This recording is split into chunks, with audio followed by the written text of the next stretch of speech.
What's up, y'all? This is Ade, and you're listening to Living Corporate. So, for those of you who have heard of Ramadan, but have never had a coworker or friend or family member who goes through that process every year, or maybe you do, but you don't quite know what it means, or you have questions as to what happens, this one's for you. So, what is Ramadan?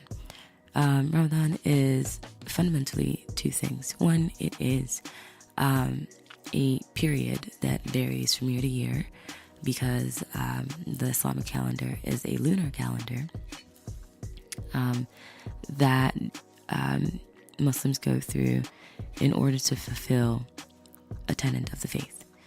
During this month, it's not just about fasting, although that's a significant part of it. From sunrise to sunset, Muslims refrain from eating food and drinking water. But there are also other components of this month that go beyond fasting. So it is also a time of prayer, of spirituality, of reflection, and also of community. Every night when you break your fast or in the morning for suhoor, there is a process in which you spend time with your friends or your family members. Generally, it's not uncommon that you're also going through this process alone, which isn't the greatest experience, in my opinion. And so if you're alone during Ramadan, I hope you're able to find a community near you. So, you might have heard your coworkers say that they are tired if they are if they're fasting during this month. That's because in general, people will wake up around 4 a.m. in order to, eat and drink some water, get settled for the day, and pray the morning prayers. And also are staying up pretty late in the evening to break their fast, to commune, to gather with their family and friends, but also go to, if they are, I think this is a Sunni Muslim thing only, but if they're Sunni, if you're Shia and you're listening, please give me, drop a line. Let us know if I'm wrong. I'm not quite sure. But Sunni Muslims go to this thing called Taraweeh. It's late night prayers, essentially. So while fasting itself is obligatory,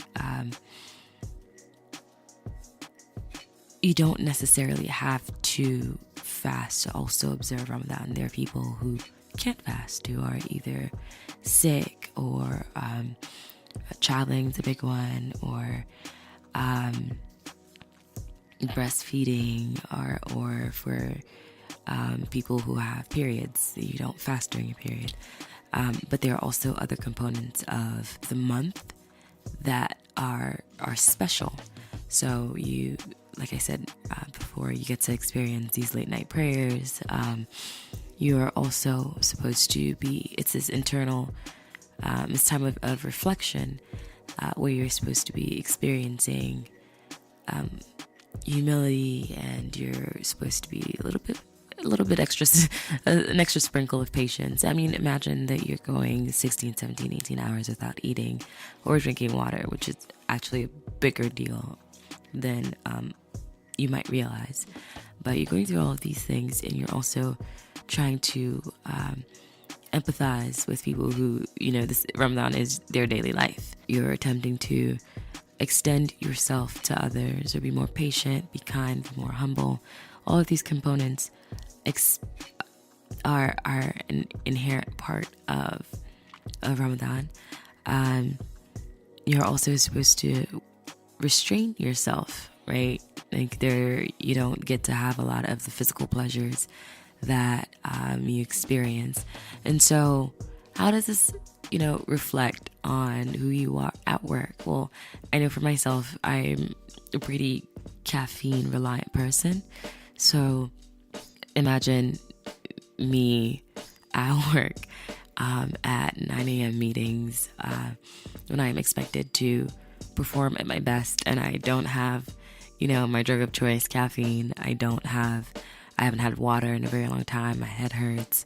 I'm probably tired.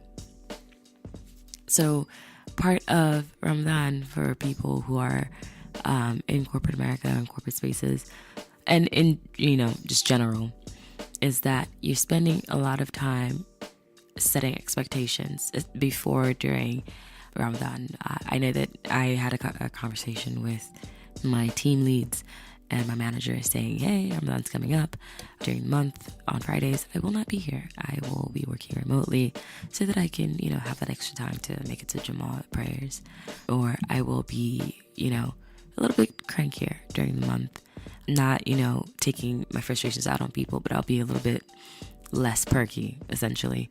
I won't have water, I won't have food, and I certainly will not have caffeine. So be patient with me.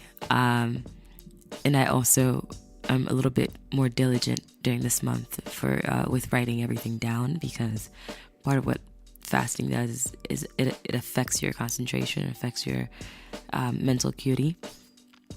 So I try to be extra diligent with that as well. And just being able to say, hey, these are the things that I'm experiencing. Thank you in advance for your patience and your support throughout this. This is what I need. This is what I don't need. It's really okay for you to eat in front of me in meetings. I'm not gonna be mad. I'm not gonna Hulk smash anything. Setting those expectations, I think, makes the month easier on everyone around you. So let's talk about, I'm doing this all by myself, so it feels a little odd, but let's talk about what it means to be a supportive coworker or a supportive friend for those of you who aren't Muslims, aren't going through Ramadan. And I also know that there are people who are non-Muslims who like to show solidarity with their partners or their friends or their family members by fasting along, and y'all are dope. So what does it mean to be supportive? I would say if you are in a leadership position, if you're in a management position, I would start by making some concessions. Allow maybe people to work a few extra days remotely this month. I would, not schedule a whole ton of intense meetings, particularly near the end of the day. Closest to the beginning of the day is better, and that's because, if I ate at 4 a.m., 12 is still a good time to talk to me. 3 p.m., okay. 4:30 p.m., you're definitely pushing it, Again, think about this as this person's had not as much sleep as they typically do. They're working with much less mental stimulation, probably low blood sugar, and they're also making an extra effort at this time to be extra patient and extra kind. So meet them halfway. That's cool. So what are some ways you can support your coworker at work? I think that for most people, it's relatively easy to notice the ways in which you can support your coworkers, because it's just about being considerate. Let people work a few extra days remotely if possible. Yeah, just be flexible with their schedule, because it's often easier to come into work earlier than it is to stay later. Don't plan any extra meetings or make meetings extra long, because your concentration is pretty much shot throughout the month. Providing a space for people to reflect and pray if it's possible, because even if they're not ultra externally religious, over the course of the whole year, Ramadan is an extra special time, and it is a time during which most people that I know personally just take some time to reflect and to just kind of self-check. And it's really nice having a space where you can retreat while still also being accessible at work. So that's nice. Also, it's okay to still have food-based events. I know that we have birthday cakes for coworkers or things like that. Sometimes there are like potlucks during the month, and no Muslim would ever ask you to stop that during the month of Ramadan. Just because I'm fasting doesn't mean that everybody else needs to. In fact, it's really great if if people are cutting birthday cakes and they like save me a slice for later. That's awesome, because I have like cake to look forward to, and who doesn't like having cake to look forward to? I'm generally going to say also that it's okay to ask how people are doing. It's okay to ask, how people are holding up, what they're experiencing. It's not okay to say things like that are condescending or dismissive in general, because these are just basic rules of engagement when it comes to working with people. But it's not okay to minimize people. Like, yeah, I fasted for I've been intermittent fasting, or I've been doing this intermittent fasting for a couple of weeks now. I know what you're going through, because truth is, yes, you have been fasting for several weeks. And not to minimize your experiences, but just to say that we are not experiencing the same thing, and it's okay to recognize that. In 2019, I'm going to give up saying so frequently. Thank you so much for your patience, y'all. And definitely allowing time to celebrate after Ramadan's done. So Ramadan ends with Eid. I think this year it's supposed to end on the 4th or the 5th of June. We are not sure because, again, lunar calendar, and there's a whole thing. Go ahead and I encourage you to look into Eid and the end of Ramadan, what that means. But yeah, allow your coworkers to take time off to celebrate the end of Eid. It's often a time of celebration with the family members. I mean, think about it. People look forward to this time of year. It's this incredible time where you are exercising more discipline than you've shown during the year. It's like, for me personally, I describe it as like a spiritual reset when throughout the year I experience things and life gets more and more overwhelming, or I surround myself with things that are not necessarily edifying, and there are things that are often toxic that you don't realize are toxic around you and in your space, and you just get to release all of those things through the things that you read and the things that you recite over the course of the month. I say all of that to say that this is a month of particular thoughtfulness and introspection, and at the end you get to celebrate all of it with friends and family, and you're like, because this is going to be during the summer, it's going to be like a huge barbecue, and you get to like hang out with friends, people you haven't seen in ages. There are often like marriage announcements during Eid, or people get married during Eid. Like, there's just like a whole ton that goes on, and it would suck if you spend all of Ramadan looking forward to Eid, not necessarily because that's what you're supposed to be doing, but you're looking forward to Eid. Honestly, at the end of Ramadan, it's a ton of fun, and you don't get to take that time off. That blows. So if it's at all possible, certainly allow your coworkers or friends that time off to fast. Now, I think the final thing that I want to touch on what you can do as a coworker to be supportive is, I certainly think that because it's okay to ask questions, I would say that, schedule some time after the month of Ramadan's over to grab coffee and say, oh, hey, I recall that you did this thing. What is that about? If you're not comfortable asking during Ramadan, because of all the reasons I just spelled out, because there's nothing wrong with that. There's nothing wrong with asking questions. And I actually also think that it's okay to say, hey, I'm kind of uncomfortable with this, and I don't know if you're comfortable with this, but I do want to ask you XYZ questions, because that's how you get understanding, I think.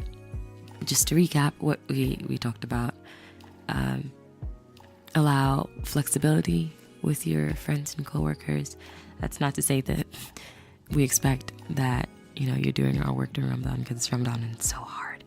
But just allow some flexibility. Allow people to come in a little bit early if they need to. And there's some people maybe who prefer to come in later. That's cool too. I certainly think that it would be better to get a sense as to who's going to be fasting and all of those things beforehand. And if they've been doing their due diligence, most people will generally call out, hey, Ramadan's coming up. Things are going to be a little bit different for me. It's not you, it's me. I'm going to be avoiding certain situations. It's not you, it's me. Your coworkers who will often go on smoke breaks with you, probably not going to be going on those smoke breaks. Is probably one of the things that they're going to give up during daylight hours. It's not you, it's them. People are in general often not going to go to happy hours with you, or they're not going to do those things. And so I think that I didn't highlight is just finding other ways to be inclusive, to have social gatherings if you have any client relationships, maintaining those, helping your coworkers maintain those client relationships in ways that aren't going to exclude them.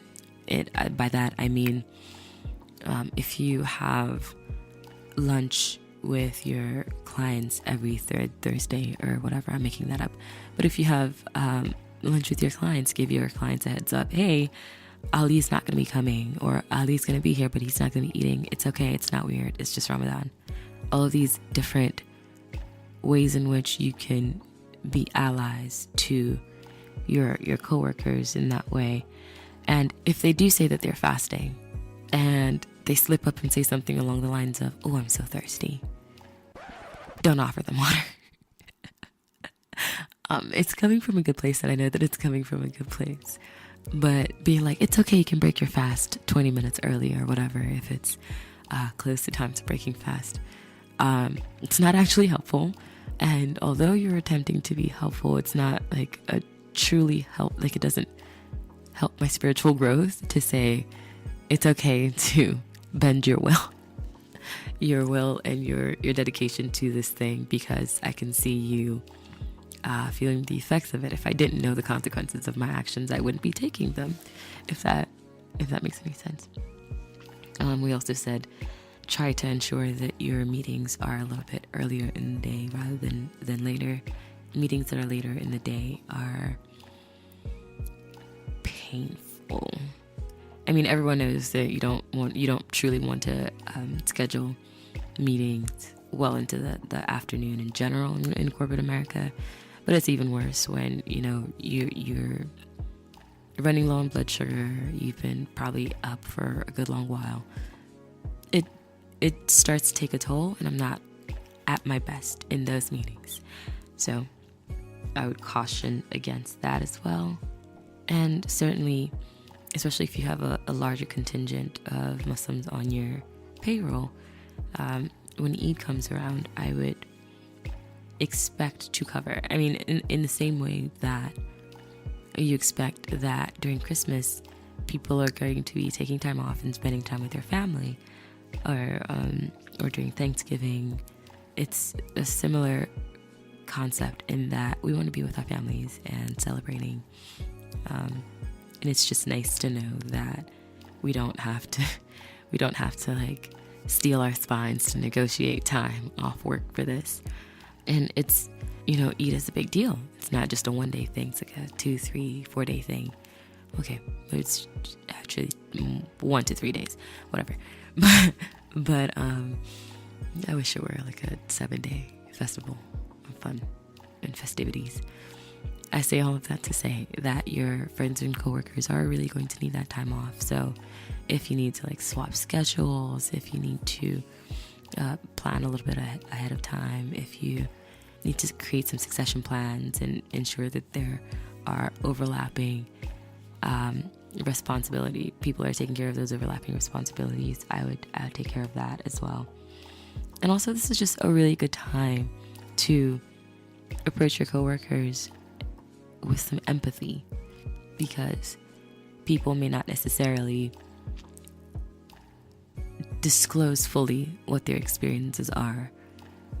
And I've talked a lot about how this is a time of community and a shared understanding, But I also know that there are many people who are very far away from home for whom this is a difficult time. And Ramadan may not necessarily be the happiest time for them. So in that case, or not just in that case, but I certainly think that this is a great time to experience or to share some empathy, to extend yourself a little bit, extend grace to others around you in the spirit of Ramadan. One thing that I've heard of, my friend was a couple of years ago for iftar one day, her team threw an iftar. She was the only Muslim on the team, and they were all curious, so they all fasted with her for the day. And again, you don't have to be super allies in this way, but they all fasted with her for the day, and then they broke their fast together, and that was just the cutest thing to me, because they didn't have to, but they extended themselves for her. One, to put themselves in her shoes, and two, to truly experience a new way of living, a world in which they never realized existed, until they had this coworker and extended some grace to her. So I encourage that as well. Let's see, do I have any final thoughts? Just some key phrases that you might be hearing over the course of this month. Ramadan Mubarak, which is Happy Ramadan. Ramadan Kareem is another greeting that you might hear. And conversely, at the end of the month, when it's Eid, you might hear Eid Mubarak. Let's see, what are some other words? Iftar. Iftar is the breaking of the fast in the evening. So we typically do that by eating a date and drinking some water. And then suhoor is your morning breakfast. That's what you eat before you start your fast for the whole day. What are some other keywords or key terms? If you play music at work, throw on some Sami Yusuf. I personally love Sami Yusuf's music. That's SamiYusuf. And yeah, take some song recommendations, play some music. Zayn Bika is a good one as well, to just listen to at work if you're in an environment where y'all play music during the day. Yeah, I think that's it from me. I don't have any book recommendations, although I should. I've been reading a few, actually. Well, okay. There's a book called Green Muslim. I don't know what the author. I don't quite remember the author's name right now, but I'll be sure to provide that information in the notes. Green Muslim, it's all about being an environmentalist as a Muslim, or is it Green Dean? Goodness, my brain. See? It's all about being an environmentalist as a Muslim, and what it means to support sustainability. And so it's a pretty good read so far, and I'm happy to share the name and a link to that in our show notes. Thank you again for listening. I hope this was not too rambly for everyone. Ramadan Mubarak, everyone. This has been our day. Peace. Living Corporate is a podcast by Living Corporate LLC. Our logo was designed by David Dawkins. Our theme music was produced by Ken Brown. Additional music production by Antoine Franklin from Musical Elevation. Post-production is handled by Jeremy Jackson. Got a topic suggestion? Email us at livingcorporatepodcast@gmail.com. You can find us online on Twitter, Facebook, Instagram, and living-corporate.com. Thanks for listening. Stay tuned.